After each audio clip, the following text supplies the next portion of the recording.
اللہ کرے ہماری اولاد ہماری مرضی پہ شادی کرے. بچوں سے کہتا ہوں ماں باپ کی مرضی کی شادی کرو، ماں باپ کی مرضی کی شادی کرو، ماں باپ کی مرضی کی شادی کرو. میں تمہیں بغاوت کی راہیں نہیں دکھا رہا، لیکن جو ماں باپ جبر کر رہے ہیں میں اس کے سامنے ہاتھ جوڑ رہا ہوں، اس کے سامنے ہاتھ جوڑ رہا ہوں کہ واقعات سن سن کے دیکھ دیکھ کے میرا کلیجہ پکا ہوا ہے. میں اس لیے بول رہا ہوں یہ وہ مضامین ہیں جو نہیں ممبر سے بیان کیے جاتے. میں بول رہا ہوں کہ یہ میرے معاشرے کی دکھتی ہوئی رگیں ہیں. جہاں نیکی دیکھو وہاں رشتہ دے دو، چاہے خاندان، ہاں خاندان میں کو ترجیح دو، خاندان کو ترجیح دو، کوئی شک نہیں. لیکن اگر خاندان میں جوڑ نہیں باہر تلاش کرو. ہمارے یہ ہم بچی والے، ہم کیسے جائیں؟ بچی والے نہیں جا سکتے. یہ تو ہندوستان کی ہندی ثقافت ہے. میری بیٹی جوان ہے، میرے ذمہ میں اپنی بیٹی کا رشتہ تلاش کروں. میں جا کر کہوں بھئی میری بچی جوان ہے، اگر آپ کو مناسب لگے تو آپ ہمارا پیغام قبول کر لیں. لیکن ہم اپنی بچیوں کو بوڑھا کر دیتے ہیں. کوئی رشتہ آئے تو کریں، کوئی رشتہ آئے تو کریں. کرے گی رشتے کرانے والیوں کا چکر ہے. اس نے کتنے گھر تباہ کر دیے. تو ماں باپ سے کہتا ہوں رائے لو، اولاد سے کہتا ہوں ماں باپ کے خلاف نہ جاؤ، نہ جاؤ، نہ جاؤ، نہ جاؤ. برکت کیا، دین سارا ہاتھ سے نکل جائے گا. ہمارا تو زمیندارہ ماحول ہے پنجاب کا. میں نے اپنے خاندان کی بتاتا ہوں، بچیوں پہ ظلم ہوتے دیکھے، پھر ان کی فریادیں بھی سنی، پھر ان کے ماں باپ کا ظلم دیکھا. کتھائیں رہنا ہے، کتھائیں گزارا کرنا ہے. بس اساں ایک واری تیرا کر دیتا ہے، ہن اساں کوئی نہیں کرنا، پیچھا موڑ کے نہ پیاویں، جویں کرنا ہی کر، ساڈا کوئی ذمہ نہیں. ماں باپ کہتے ہیں، ماں باپ. اور وہ ماہی بے آب مچھلی پانی کے بغیر تڑپتی ہے، اس طرح اس کا دن اور رات ہے. زندہ کی کھال کھچ رہی ہے، اس طرح اس کا دن اور رات ہے. اور ماں باپ کا جبر، گزارا کرنا ہے، گزارا کرنا. تین بعد کون تیرا رشتہ کتوں آئے گا، تیری شادی کتوں کریں گے. ابھی تو اس کو ذبح ہونے سے بچا لو. کل تو اللہ نے ہمیں اس کا مکلف ہی نہیں کیا کہ کل کیا ہوگا. کل کو آنے تو دو. پتہ نہیں کل کا دن ہے بھی نہیں کہ ہمارے مقدر میں یا نہیں. ہم کل کے لیے اپنی بچیوں کو ذبح کر دیتے. میں نے ان کو تڑپتے دیکھا. میں صرف اپنی فیملی کی بات اوروں کی فیملیوں کی بات جہاں جہاں تعلقات. کہیں رشتہ قریب کا ہے، لڑکی بدتمیز ہے، بچہ شریف ہے، وہ کہتا ہے ابا جی میں طلاق دینا چاہتا ہوں، میرا اس سے گزارا نہیں ہے. زبان شدید ہے. آئے میرے بھائیو، گھروں کی آبادی اللہ کی قسم، مالدار ہو یا غریب ہو، صرف اچھے اخلاق سے ہوتی ہے. اور گھروں کی بربادی مالدار ہو یا غریب ہو برے اخلاق سے ہوتی ہے. برے اخلاق سے. دو واقعے اوپر نیچے ہوئے.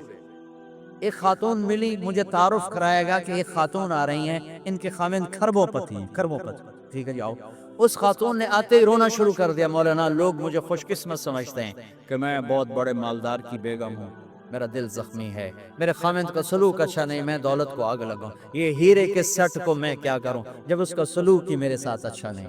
چند دن کے بعد ایک نوجوان ملا. مولانا میں اپنی زندگی سے تنگ ہوں، میری بیوی انتہائی بدتمیز ہے، انتہائی زبان دراز ہے، میں اپنی زندگی سے تنگ آ چکا ہوں، 3 بچے ہو چکے ہیں، طلاق دے نہیں سکتا، میں کیا کروں. یہ روزمرہ کے واقعات ہیں. تو ضرورت کے لیے طلاق دی جا سکتی ہے، لی جا سکتی ہے. نہ عیب ہے، نہ تانا ہے، نہ ذلت ہے، نہ کوئی داغ ہے. لیکن ابھی فیصلہ آباد سے ایک بچی ملی، اس کی بچی گود میں. طلاق کیوں ہو گئی؟ سسرال نے کہا بچی کون پیدا ہوئی ہے، گھر واپس جا. طلاق دے. بچی پیدا ہونے پہ طلاق دے دی. پچھلے ہفتے ملا ہوں، پچھلے ہفتے. کیا قصور ہے کہ بچی پیدا ہوئی طلاق دے دی. اور یہ 3 دن پہلے اسلام آباد میں خاتون ملی کہ سسرال نے گھر سے نکال دیا. کیوں؟ 3 بچیوں گھر سے نکال دی. 3 بچیاں پیدا ہونے پر گھر سے نکال دیا. یہ بھی اسی دیس کی کہانی ہے، یہ بھی اسی دیس کی دکھ بھری داستان ہے. ظلم صرف وہ نہیں جو بھتہ کی پرچیاں آ رہی ہیں اور جو دہشت گردی ہو رہی ہے، یہ جیسے وہ بہت بڑا ظلم ہے، ایسے یہ بھی بہت بڑا ظلم ہے کہ کہیں بچیاں ذبح ہو رہی ہیں، کہیں بچے ذبح ہو رہے ہیں. پھر ایک اور ظلم اس کے ساتھ ہے، خاندان سے باہر نہیں کرنی، خاندان میں کریں گے. ہم راجپوت ہیں، میں اپنی بات کر، ہم راجپوت ہیں، ہم اس سے باہر نہیں کرتے. ہم شیخ ہیں ہم باہر نہیں کرتے، ہم مہمان ہیں ہم باہر نہیں کرتے، ہم پٹھان ہیں ہم باہر نہیں کرتے، ہم ارائیں ہم باہر نہیں کرتے۔ اس بت کو توڑو، اس سے بڑی بچیاں برباد ہوئی ہیں، بڑی زندگیاں برباد ہوئی ہیں۔ میرے نبی نے فرمایا دین دیکھو، اخلاق اخلاق، دین جہاں دیکھو رشتہ کر دو۔ اگر بچہ اپنی پسند کا اظہار کر دے تو اسے نافرمانی نہ سمجھو کہ تو اپنی پسند کا اظہار کیوں کرتا ہے۔ اگر بچی اپنی پسند کا کہہ دے کہ میری یہاں شادی کریں تو اسے بے ادب، اسے بے حیا نہ سمجھو۔ اس نے حیا کے ساتھ شریعت کے مطابق ایک چیز کا مطالبہ کیا ہے۔ اللہ کا واسطہ دیتا ہوں ماں باپ کو، ماں باپ کو ہاتھ جوڑتا ہوں، نکاح بچے بچی کا حق ہے، ان کی رائے کا احترام دو، مسلط مت کرو۔ یہیں کریں گے اور کہیں نہیں کریں گے۔ اولاد کو نافرمان کر دیا، زنا کے راستوں پر چلا لیا۔ بچوں سے کہتا ہوں ہاتھ جوڑتا ہوں، اللہ کا واسطہ کورٹ میرج نہ کرو، لو میرج نہ کرو۔ ماں باپ کی دعا لو، ماں باپ کی دعا لو، ماں باپ کی دعا لو۔ یہ کورٹ میرج، لو میرج تمہیں تباہ کر دے گی، ہلاک کر دے گی۔ یہ محبت کا نشہ چند دنوں میں اتر جاتا ہے۔ عاشق معشوق اور ہوتے ہیں، خامن بیوی اور ہوتے ہیں، حقائق اور ہوتے ہیں، تصور تخیل اور ہوتے ہیں۔ میرے رب نے ایک اعتدال کا دین پیش کیا ہے، ایک اعتدال کا دین پیش کیا ہے۔ شادی بچے کا حق ہے، بچی کا حق۔ ماں باپ پیش کر، بیٹا یہ پیغام ہے کر دیں، بیٹی یہ پیغام ہے کر دیں۔ بیٹا پسند کا اظہار کرے، اسے نافرمان نہ سمجھو۔ بیٹی اپنی پسند کا اظہار کر دے، اسے نافرمان نہ سمجھو۔ صحابہ کی سیرت اٹھا کے پڑھو، صحابیات کی سیرت اٹھا کے پڑھو۔ ایک خاتون یا رسول اللہ میں آپ سے شادی کرنا چاہتی ہوں، یا رسول اللہ میں آپ سے شادی کرنا چاہتی ہوں۔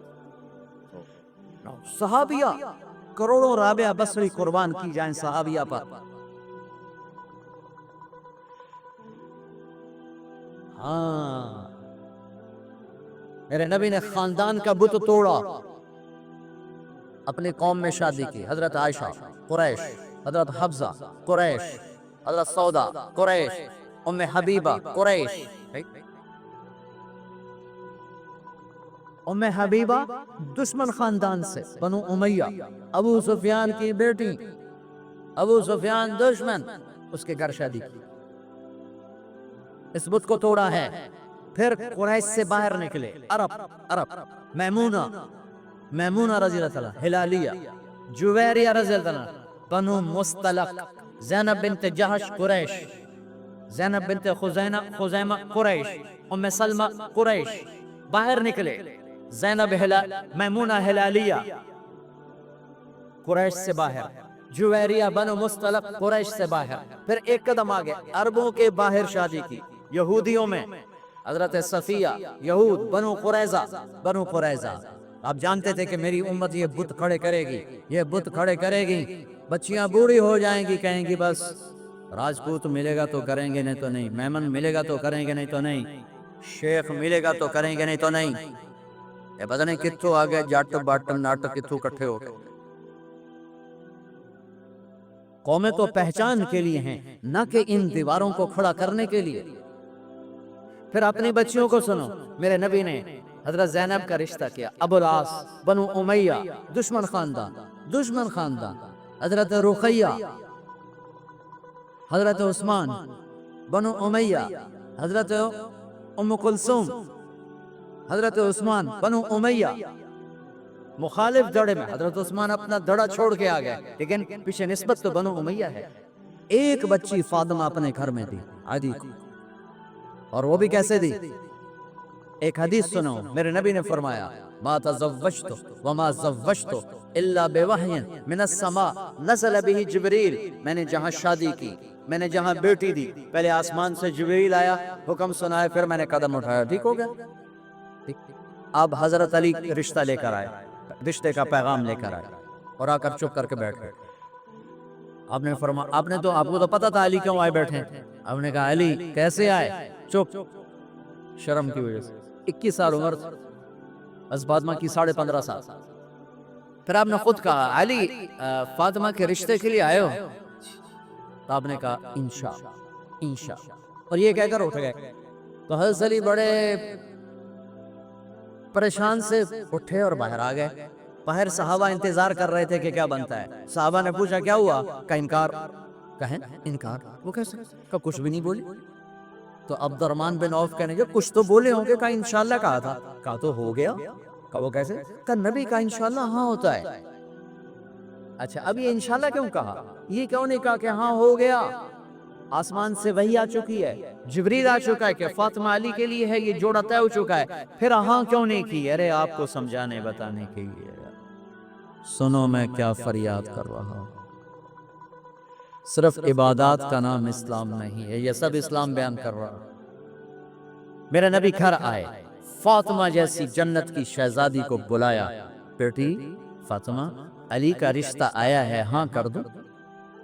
کیا وحی کے آنے کے بعد بھی پوچھنے کی ضرورت تھی؟ جب اللہ کہہ چکے ہیں کہ فاطمہ علی کے لیے ہیں، اور آسمان سے جبریل آ چکے ہیں کہ یہ رشتہ آسمانوں پہ طے ہو چکا ہے، پھر یہ کیوں کہا فاطمہ بیٹی علی کا رشتہ آیا ہے ہاں کر دوں؟ یہ کراچی والوں کو سکھانے کے لیے، قیامت تک کی امت کو سکھانے کے لیے کہ بیٹیوں سے پوچھا جاتا ہے کہ یہ شادی بیٹی کا حق ہے، یہ نکاح بیٹے کا حق ہے، یہ ایجاب قبول ماں باپ کرتے ہیں یا لڑکا لڑکی کرتے ہیں؟ اور ایجاب قبول کے بغیر نکاح ہو سکتا ہے؟ میرے ایک دوست ہیں چودھری رفاقت منڈی باؤ، ان کے گاؤں کا ایک بچہ چھوٹی عمر میں بسوں پہ وہ نوکری پہ لگ گیا، وہ کنڈکٹر بن گیا، کلینر کنڈکٹر، وہ ساری زندگی اس میں گزر گئی، استاد جی آن دے، استاد جی جان دے، استاد جی کٹھلو، استاد جی آگے چلو، استاد جی پیچھے چلو۔ اس کی شادی ہونے لگی، یہ میں لطیفہ نہیں سنا رہا ہوں، صحیح واقعہ سنا رہا ہوں، منڈی باؤ دی۔ اچھا مولوی صاحب آکھیا ہاں بھائی پترا فلانے دی دھی تے اے او دا نا دے اے او دا پیو تے اتنا مار میں تینوں دتی تو قبول کیتی؟ تو آکھنے لگا جی آن دے ہو۔ تو اس کے بھائی نے اس کو کون نہیں ماری، کہنا جی جان دے ہو، وہ سمجھا چاہتے بھی جان دے ہو تو جان دے ہو، کٹ لو سے کر لو۔ ایجاب قبول کتنے ضروری لفظ ہیں کہ جب تک لڑکی لڑکا یہ نہیں کہیں گے نکاح نہیں ہوگا، یہ ماں باپ کا حق ہے، یہ بچوں کا حق ہے۔ تو آج ماں باپ کیوں ظلم کرتے ہیں کہ زبردستی اپنی مرضی کی شادی مسلط کرتے ہیں؟ لیکن سن لو میرے نبی کی زندگی اور بات اور سنت اور سیرت اور شریعت، فاطمہ علی کا رشتہ آیا ہے کر دوں؟ فاطمہ جیسی بچی انکار کر سکتی تھی، اور علی جیسا رشتہ انکار کر سکتی تھی، وہاں ہاں کے سوا کچھ نہیں تھا۔ یا رسول اللہ جیسے آپ مناسب سمجھیں۔ یہ انشاءاللہ اس لیے کہا تھا کہ پہلے فاطمہ سے پوچھوں، پھر آپ اسی قدموں پر واپس آئے، علی جی مجمع کٹھا کرو، مجمع کٹھا ہو گیا، آپ ممبر پر کھڑے ہوئے، علی کو سامنے بٹھایا، کہا لوگو جبریل اللہ کا پیغام لائیں کہ میں اپنی بیٹی فاطمہ علی کے نکاح میں دے دوں۔ اور علی خطبہ پڑھنے کے بعد، میں نے 400 درہم پر اپنی بچی کو تیرے فاطمہ بنت محمد کو تیرے نکاح میں دیا، تو نے قبول کیا؟ ویسے سامنے بیٹھے تھے، کہا جی قبول کیا، اور سجدے میں سر رکھ دیا۔ پھر جب رخصتی ہوئی تو آپ نے بلایا۔ ایک اور بات چلی، بچی کو خود گھر چھوڑ کے آؤ سسرال۔ یہ کیسے احمق لوگ، یہ کہاں کی باتیں کرتے، فطرت کے خلاف۔ دین تو دین ہے، فطرت کے خلاف کہ بچی کو خامد کو سسرال کے گھر چھوڑ کے آؤ۔ اس کے حقدار تو میرے نبی کی بیٹیاں تھیں، آپ نے علی کو بلایا، کہا اپنی امانت لے کے جاؤ۔ حضرت علی خود آئے، ساتھ ان کے بھائی عقیل آئے، ساتھوں میں ایمن آئی، سلمان فارسی آئے، اور آپ نے علی کو اندر بلایا۔ فاطمہ کو دلہن بنایا گیا، عائشہ ام سلمہ حفصہ رضی اللہ عنہ نے دلہن بنایا، پھر آپ نے فاطمہ کا ہاتھ پکڑ کے علی کے ہاتھ میں دیا، کہا علی نبی کی بیٹی مبارک۔ پھر فرمایا میری بیٹی فاطمہ، میرے خاندان میں جو مجھے سب سے زیادہ محبوب تھا، میں نے تیرا ہاتھ اس کے ہاتھ میں دیا ہے۔ پوچھو اللہ کے واسطے پوچھو، یہ رشتہ بڑا اہم ہے۔ من آیات ہی، یہ میری نشانیوں میں سے میں نے خامد اور بیوی کا رشتہ بنایا۔ اللہ اس کو اپنی نشانیاں بتا رہا ہے، اس پر سینکڑوں آیات ہیں کہ یہ رشتہ باقی رہے، ٹوٹے نہیں ٹوٹے نہیں ٹوٹے نہیں۔ آج کا سسرالی ظلم، ساس سسر کا ظلم کتنے گھر برباد کر چکا ہے۔ کہیں بچیوں کی نادانی اور نافرمانی اور بد زبانی شریف ترین نوجوانوں کو ذلیل کر چکی۔ میں سب کو بیلنس کر کے بتا رہا ہوں، اپنے خامد کا حق پہچانو، اپنی بیوی کا حق پہچانو۔ میرے نبی نے فرمایا بہترین مسلمان جو بیوی سے اچھا سلوک کرے۔ میرے نبی نے فرمایا میری شریعت میں سجدہ ہوتا تو بیوی سے کہتا خامد کو سجدہ کر۔